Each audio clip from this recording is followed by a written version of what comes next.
Good morning all of you. Good morning ma'am. Good morning ma'am. कल हमने इसकी शुरुआत की थी और 81 भी पढ़ लिया है। हम नेक्स्ट पेज पे चलेंगे। नजर आ रही है सभी को? स्क्रीन दिखाई दे रही है? Yes ma'am. अकबरी लोटा चैप्टर का नाम है। ये एक ऐसा लोटा है जिसका नाम है अकबरी। ये इतिहास यानी हिस्ट्रिकल बात के लिए आपको इसमें बताया जाएगा कि ये अकबरी क्यों है। इस चैप्टर के जो लेखक है वो कौन है? पूर्णानंद वर्मा जी है। जो इस चैप्टर के यानी इस पाठ के नायक है वो है लाला जाऊलाल। क्या नाम है उनका? लाला जाऊलाल। और उनके एक मित्र होते हैं पंडित बिलवासी जी। और उनकी जो आर्थिक स्थिति होती है अच्छी नहीं होती, ठीक है। इसीलिए वो उनकी मदद करने से थोड़ा सा होता है कि मैं कैसे करूं, मेरे खुद की जेब खाली है, मतलब मैं खुद तंगी में हूँ। फिर भी वो कोशिश करती है कि मैं शाम तक किसी से पूछ कर तुम्हारी मदद के लिए बात करूंगा, है ना। तो यहाँ जब चैप्टर शुरू हुआ था तो यहाँ से शुरुआत हुई थी कि खान पान की कोई कमी नहीं थी। मकान जो है काशी की ठटेरी बाजार पे आया है और उनकी एक दुकान है जिसका 100 रुपए मासिक किराया मिलता है। ओके, रेंट उसका कितना था? 100 रुपए। लेकिन वो सब अच्छा खाते थे पीते थे, ये सब चीजें थी। लेकिन अगर 250 रुपए की बात की जाए तो उसके लिए उनके आंख सेकने के लिए भी नहीं मिलता था। यानी जब पत्नी ने 250 रुपए मांगे थे तो उनके पास बचे भी नहीं थे और वो निकाल नहीं पाते थे। जितना होता था वो सब खर्च कर देते थे। तो ऐसा होता है कि हमारे साथ भी कि हमारी घर में जितनी आमदनी होती है उससे ज्यादा खर्चा हो जाता है ना। तो कुछ बचता नहीं है। तो कंडीशन उसकी भी ऐसी ही है।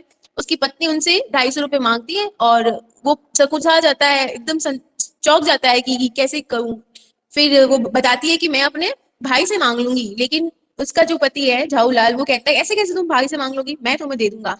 और वो उससे 1 सप्ताह की बात करता है, यानी सप्ताह भर तक उसको देने का वादा करता है।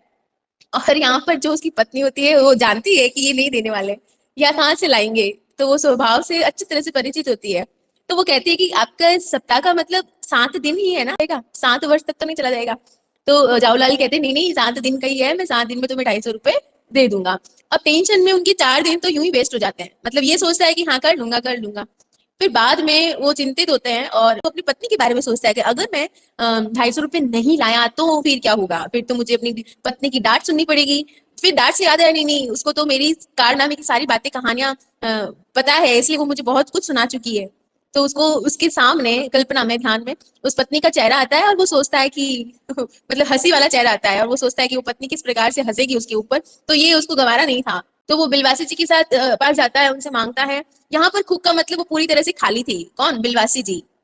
ओके, तो 5वें दिन जब उनसे बात करता है, सारी समस्या बताता है, वो भी उससे मतलब बिगड़ जाते हैं कि तुम्हारी कैसी कंडीशन है, इस तरह से। फिर उनको मदद के लिए वो बात करता है कि आज शाम तक वो ले आए हैं। अब टेंशन में ये वेट कर रहे होते हैं क्योंकि ये छठा दिन होता है उनकी, शाम के वेट इंतजार में कि बिलवासी जी लाएंगे और उनका काम हो जाएगा। अब उनके लिए टेंशन ये थी कि अगर रुपए नहीं आए तो क्या करेंगे वो। अब उनको सिर्फ और सिर्फ अपनी बीवी का चेहरा नजर आ रहा था, उसकी डांट फटकार नजर आ रही थी कि या तो वो उसको फांसी चढ़ा देगी अगर उसको पैसे नहीं दिए तो फिर उस कल्पना में वो एक झलक भी पाता है अपनी पत्नी की, क्योंकि उसकी पत्नी की जो कुटिल हंसी होती है उसको देखकर उसकी कल्पना वो करता है कि वो मेरे पे हंसेगी।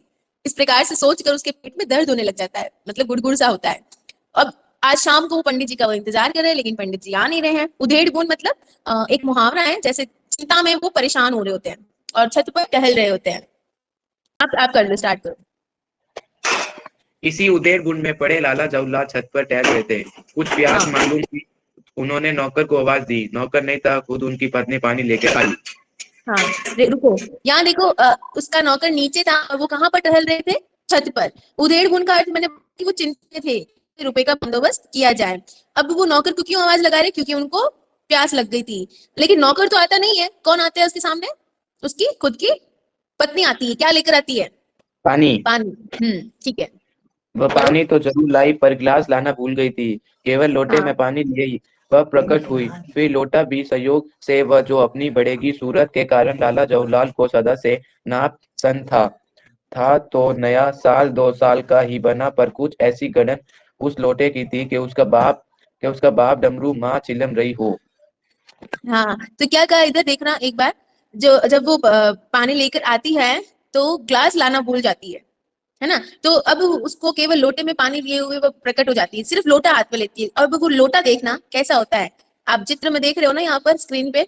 लोटा एक ऐसा इस प्रकार से बना हुआ आकार का होता है और इसको हम अकबरी लोटा कह सकते हैं, यानी कि दरबारी समुदाय के लोग थे ना पुराने जमाने में, इतिहास में हमने देखा था। तो उस समय में उस बर्तनों की बहुत वैल्यू होती थी, तांबे पीतल सोना चांदी इस तरह के बर्तन हुआ करते थे और बड़े बड़े आकार के होते थे और उसमें सुंदर कारीगरी होती थी, डिजाइन होती थी, भारी भी होते थे और कीमती भी होते थे।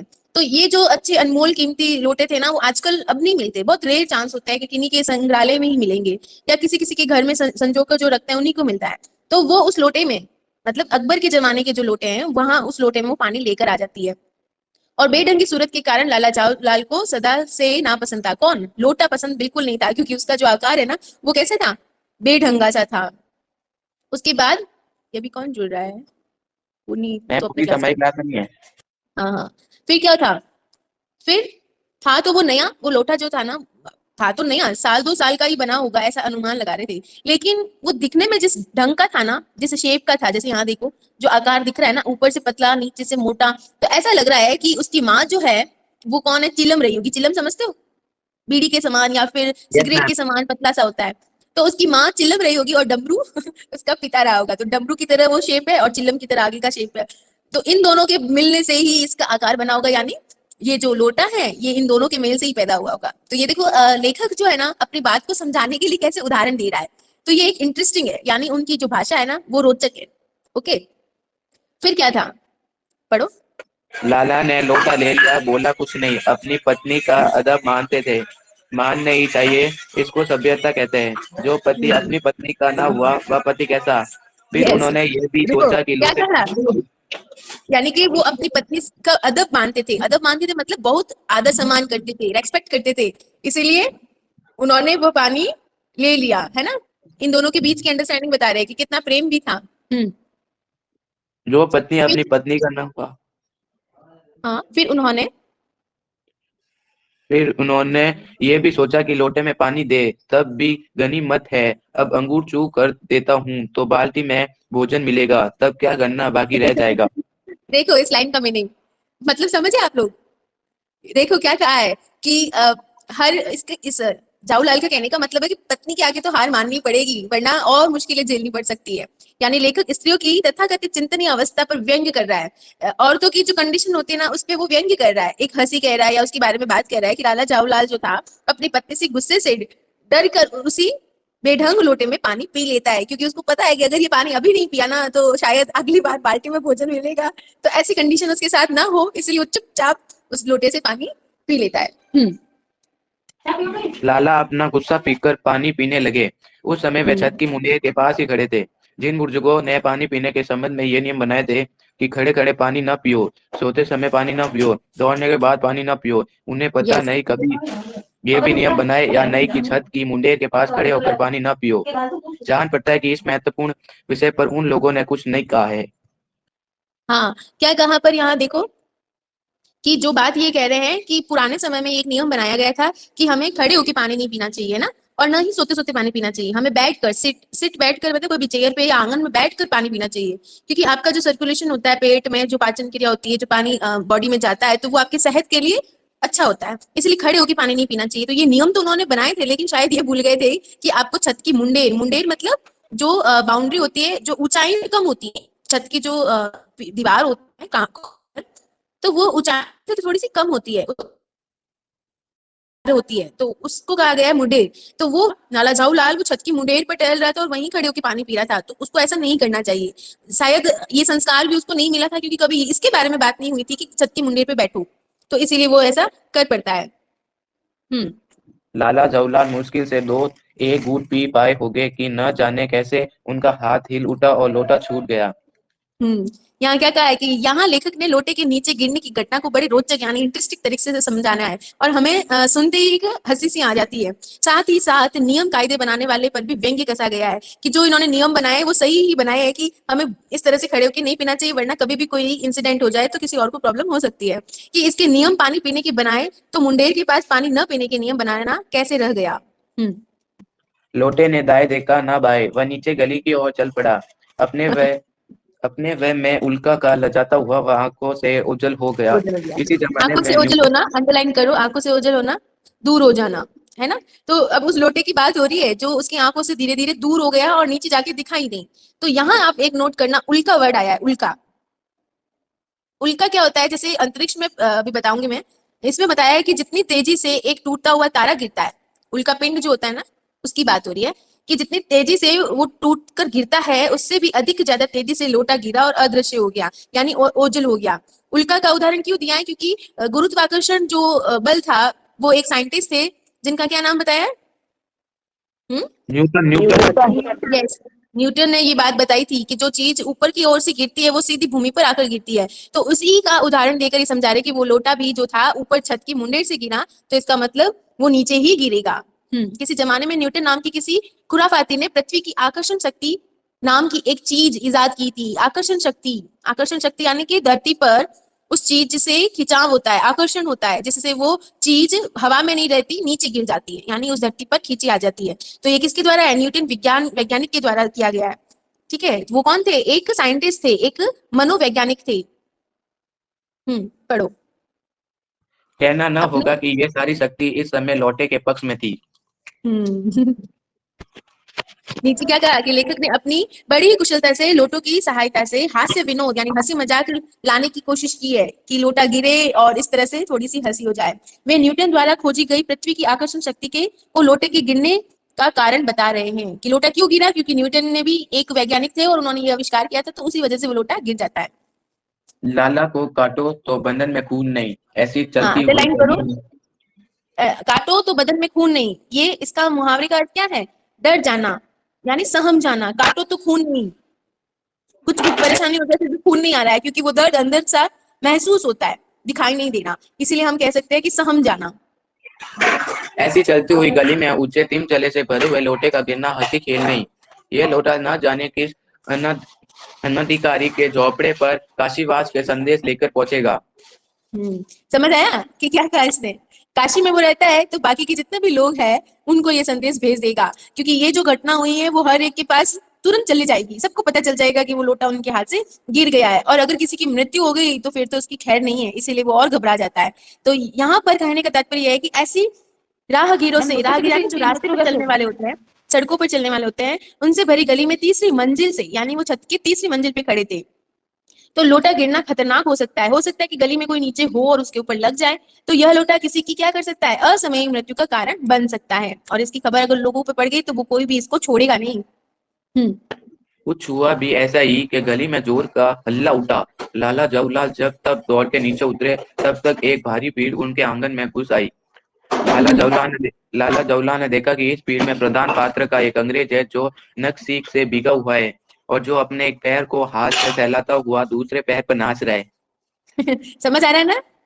Yes ma'am. पूरा ऊपर से नक, नक यानी पांव, नक से सिर तक भीग गया था। कहने का मतलब वो लोटा इसके ऊपर आके गिरा था। वो कौन है? वो है अंग्रेज। हाँ बोलो। उसी के पास अपराधी लोटे को भी देखकर लाला जवाहरलाल जी ने फौरन दो और दो जोड़कर स्थिति का समझ लिया। दो और दो जोड़कर, मुहावरा है ना, दो और दो जोड़ना।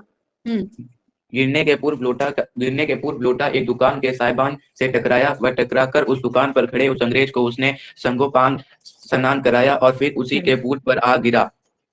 हाँ, यानी कि लोटा लाला के टूट गया था, ऊपर से टकरा, फिर कहाँ गिर जाता है? कि अंग्रेज के पाँव में, अंग्रेज ऊपर गिरता है और उसको नीचे से नहलाकर पूरे पैर के पैर लगती है, पूरा गीला भी हो जाता है।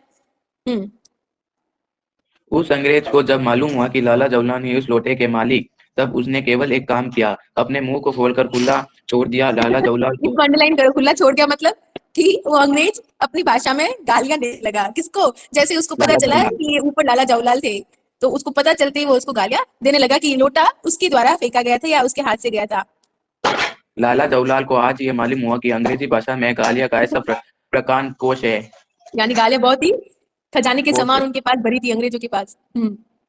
इसी समय पंडित बिलवासी मिश्र भीड़ को चीरते हुए आंगन में आते हुए दिखाई पड़े। उन्होंने आते ही पहला काम यह किया कि उस अंग्रेज को छोड़कर और जितने आम आदमी आंगन में घुस आए थे सबको बाहर निकाल दिया। फिर आंगन में कुर्सी रखकर उन्होंने साहब से कहा, आपके पैर में शायद कुछ चोट आ गई है, अब आप आराम में कुर्सी पर बैठ जाइए। समझ आया कि लाला जवाहरलाल की मदद के लिए कौन आ जाता? उस भीड़ को देखकर कौन आया? बिलवासी आया, और बिलवासी ने उसको हाँ, उस बिलवासी जी ने देखा कि यहाँ पर पंगा हो गया है, तो उस पूरी भीड़ को बाहर किया और देखा कि उसको चोट लगी है, तो उसको तसल्ली देने के लिए, उसकी मदद के लिए वो कुर्सी ले आता है, उसको बोलता है कि आप बैठो। फिर जो व्यक्ति था उसने उसको धन्यवाद दिया और उसको उसके बारे में पूछा। साहब बिलवासी जी को धन्यवाद देते हुए बैठ गए और लाला जवाहरलाल की और इशारा करके बोला, आप इस शकम को जानते हैं? बिल्कुल शख्स, नहीं। हाँ, शक किसके बारे में पूछ रहा है वो, इसको। लेकिन हाँ, लेकिन लाला बिलवासी जवाहरलाल। जी क्या करते हैं, अपनी सूझबूझ से, अपनी दिमाग की नॉलेज से अभी के लिए वो उसको मना कर देते जानने से। बिल्कुल नहीं, और मैं ऐसे आदमी को जानता भी नहीं। चाहते जो नीरी राह चलते चलतो पर लौटे के वार करे। लुट्टू। नीरी नीरी राह मतलब, किस जो सीधे सीधे व्यक्ति एक सीधे रास्ते पे चलते हैं उसको कहते हैं नीरी राह। मेरी समझ में ये इज ए डेंजरस ल्यूनाटिक यानी ये पागल खतरनाक है। पागल है। हाँ, फिर वो वापस रिप्लाई देते हैं। हाँ, नहीं मेरी नहीं, समझ मेरी में। समझ में इज ए डेंजरस क्रिमिनल, नहीं ये खतरनाक मुजरिम है। हाँ, तो दोनों एक दूसरे की बात से सहमत नहीं होते हैं। वो कहते हैं नहीं ये पागल है, वो कहते हैं नहीं ये मुजरिम है। अब देखो वो उसका दोस्त था, अब क्या वो उसकी मदद कैसे करेगा? अभी देखना उसकी चालाकी, वो इस तरह से उसके बारे में बुरा कह रहा है ताकि वो उसके पक्ष में आ जाए और इनकी आपसी ऐसी बात हो जिससे कुछ फायदा हो जाए। देखो क्या करता है। और यही इसके गुण के बारे में पूछेंगे आपसे प्रश्न कि बिलवासी जी की क्या क्वालिटी रही कि उन्होंने अपनी दोस्त की मदद की। तो ये सूझबूझ है इसकी। हाँ, परमात्मा ने लाला जवाहरलाल की आंखों को इस समय कई देखने के साथ खागे को भी शक्ति दे दी होती तो ये निश्चय है कि अब तक बिलवासी जी को वह अपने आंखों से खा चुके होते। वह कुछ समझ नहीं पाते थे कि बिलवासी जी को इस समय क्या हो गया है। साहब ने यानी कि बिलवासी लाला जी को जवाहरलाल अपने प्रति पंडित बिलवासी के व्यवहार से बहुत क्रोधित हो गए थे और उन्हें बहुत गुस्से में घूर कर देख रहे थे कि इसको क्या हो गया, ये अभी तक तो मेरी मदद करने वाला था और आज मुझसे इस तरह से अंग्रेज के पक्ष में बात कर रहा है। साहब बिलवासी जी ने पूछा तो क्या करना चाहिए? पुलिस में इस मामले की रिपोर्ट कर दीजिए जिससे यह आदमी फौरन हिरासत में ले लिया जाए। कौन पुलिस कह रहा स्टेशन। है? क्या वो अंग्रेज? अंग्रेज। हाँ, पुलिस स्टेशन है का पास ही है, चलिए मैं बताऊं। चलिए अभी चला। आपकी इजाजत हो तो पहले मैं इसे लोटे को इस आदमी को से खरीद लूं। क्यों जी पूछोगे? मैं 50 रुपए देखो, तक इसके हाँ, बोलो बोलो। मैं 50 रुपए तक इसके दाम दे सकता हूँ। लाला जावला तो चुप रहे, पर साहब ने पूछा, इस रद्दी लोटे के आप 50 रुपए क्यों दे रहे हैं? आप इस लोटे को रद्दी बताते? आश्चर्य, मैं तो आपको एक विज्ञ और शिक्षित आदमी समझता था। एक मिनट, क्या देखो इसमें इन दोनों के बीच में बातचीत होती है। तो शुरुआत में वो उनसे कहते हैं कि चलो अपन पुलिस स्टेशन चलते हैं। फिर जब चलने के लिए रेडी होते हैं तो वो कहते हैं कि इसकी इजाजत हो कि पहले मैं ये जो लोटा है इस आदमी से खरीद लूं, फिर हम मुकदमा करेंगे और इसको हराएंगे और इसके ऊपर केस करेंगे। तो लेकिन वो कहता है कि ये लोटा तो इसका है ना फिलहाल, तो मैं इसे खरीद लेता हूँ। अब देखो उसने उसको कितने रुपए दिए। वो कह रहा है कि 50। मैं 50। मैं तो इसके 50 रुपए दूंगा। लेकिन फिर लाला जवाहरलाल चुप रहते हैं और साहब ने पूछा कि क्या कहा, कि रद्दी के नोट के आप 50 रुपए, मतलब ये जो लोटा है, इस लोटे को आप 50 रुपए में क्यों दे रहे हो, ये तो एक बेकार सा है। अब वो इसकी अनमोलता, मतलब इसके मूल्य के बारे में बता रहा है, जो अंग्रेज को थोड़ा चिढ़ाते हुए बोल रहा होता है। और क्योंकि अंग्रेज अपने आप को बड़ा विद्वान समझते थे, विज्ञ समझते थे, है ना, तो इंटेलिजेंट समझते थे, तो इसीलिए वो उस लोटे की कीमत समझा रहा है, उस लोटे की वैल्यू समझा रहा है कि ये लोटा ऐसा रद्दी वाला नहीं है, इसकी क्वालिटी है, ये अनमोल है। आखिर बात क्या है, कुछ बताइए भी जनाब। ये एक ऐतिहासिक लोटा जान पड़ता है। जान क्या इंटेलेक्ट पड़ता करो, है? ऐतिहासिक, इतिहास से बना है, ऐतिहासिक, इतिहास प्लस ऐतिहासिक। ऐतिहासिक लोटा क्यों है? क्योंकि ये पुराना लोटा है, पुराना। तो पुराना जान है। क्या जान क्या पड़ता है, मुझे पूरा विश्वास है यह वह प्रसिद्ध अकबरी लोटा है जिसकी तलाश में संसार भर के म्यूजियम परेशान है। इसका इतिहास पुराना, इसकी खोज पूरी दुनिया में हो, इसकी खोज पूरी जा रही है। अकबरी लोटा। उसको म्यूजियम में भी तलाश चुके। बादशाह हुमायूं शेरशाह से हराकर भागा था और सिंध के रेगिस्तान में मारा मारा फिर हो रहा था। एक अफसर पर प्यास से उनकी जान निकल रही थी। उस समय तक ब्राह्मण ने इसी लोटे से पानी पिलाकर उसकी जान बचाई थी।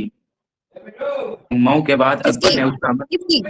बादशाह शेरशाह। बादशाह हुमायूं तो युद्ध में शेरशाह से हार गया था और भागा भागा घूम रहा था। तो एक रेगिस्तान में पहुंचा जो सिंध के रेगिस्तान में था। वो फिर भागा था कौन? हुमायूं। किससे हारा था? शेरशाह से हारा था। तो उस समय वो प्यास लगी थी और ऐसे में एक ब्राह्मण ने उसकी मदद की, उसको पानी पिलाकर उसकी जान बचाई। हुमायूं के बाद अकबर की बात आती है, सुनो। हुमायूं के बाद अकबर ने उस ब्राह्मण को पता लगाकर उससे इस लोटे को ले लिया और इसके बदले में इसी प्रकार के 10 सोने के लोटे प्रदान किए। यस, क्या? ब्राह्मण का पता कि वो जिसने उसकी मदद की, तो उससे वो लोटा लिया और उस एक लोटे के बदले में कितने दे दिए? 10 10 सोने के सोने के लोटे लोटे। उसको दिया? ये लोटा अकबर। अकबर को बहुत प्यारा था, इसी से इसका नाम अकबरी लोटा पड़ा। वह बराबर इसी से वजू करता था। सन 57 तक इसके शाही घराने में रहने का पता है, पर इसके बाद लापता हो गया। कलकत्ता के म्यूजियम में इसका पलस्तर का मॉडर्न पहुंचते हैं ना, तब हाथ मुंह धो के जाते हैं, तो इस लोटे से ही वो अपने काम किया करता था और इसीलिए उसके पास रहता था, अनमोल था। पता नहीं ये लोटा इस आदमी के पास कैसे आया। म्यूजियम वालों को पता चले तो फैंसी दाम देकर खरीद ले जाए। नहीं, अगर म्यूजियम वालों को पता चला तो वो उन्हें फैंसी दाम देकर, मतलब जितना अनमोल है उतना दाम देकर वो निकल लेंगे। अभी यहाँ तक नोट करो बेटा, कल हम इसके आगे पढ़ेंगे। ओके, आई होप ये चैप्टर अभी आपको समझ आया होगा, नहीं? Yes ma'am. इंटरेस्टिंग है और इसको आप कंटिन्यू पूरा करना। कल हम इसको पूरा करेंगे, जब ये चैप्टर पूरा होगा ना फिर हम इसका टेस्ट लेंगे। ओके, रेगुलर ज्वाइन करना बेटा क्लास। God bless you.